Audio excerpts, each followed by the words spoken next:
Guys, let me tell you how a fake clothing brand almost signed me. Fake clothing brand endorsement hitting me up. And I'm gonna keep reading this email and it says, you could get this, endorsement, you get some free clothes if you just post our clothing brand and stuff. So, all right, I'm looking at it. He reading it. And that's like, this kind of sketchy. So I had to look it up, do my research. And I looked at it and said, yeah, it looked legit. But the part it got me was about the payment. It's like, all right, cool. For me, I really don't care about the payment because I'm really starting by scratch. I'm in the bottom. And I don't really care about what it says about it. I'm really in the bottom. I'm starting from day one. I'm not really in the top, so I'm just starting from day one. So I was like, all right, I'm gonna like take the chump change, but at least I get me a big endorsement of getting a sponsorship and stuff.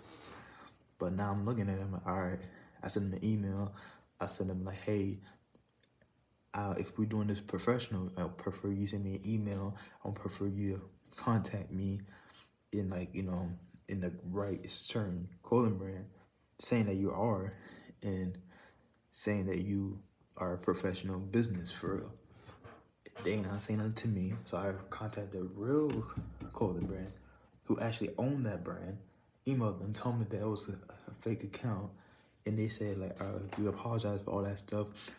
Then if there are any questions, if you want to be, apply for our clothing brand endorsement, I said, I'll do that. I already applied for it. I already passed the requirement having like 1,500 followers on Instagram. I already did that. So I was like, all right. And I'm waiting for them to hit me up because I already sent them an email to say, hey, I already did that. Now I'm just waiting. But yeah, I ain't gonna lie, I was kind of hurt because it's like, damn, it was my first endorsement. I'm like, yeah, I finally had a break, but it's like, I had 36 subscribers and I have 1,500 Instagram followers, but I'm not gonna hate myself. Everybody's starting to bother somewhere, but I was like, damn, I wish it would have just be a real endorsement. I could just actually start somewhere in the bottom and get there. But hey, sometimes you gotta like read your emails and just make sure they're real companies. Then don't actually sign the first, wrong things. 'Cause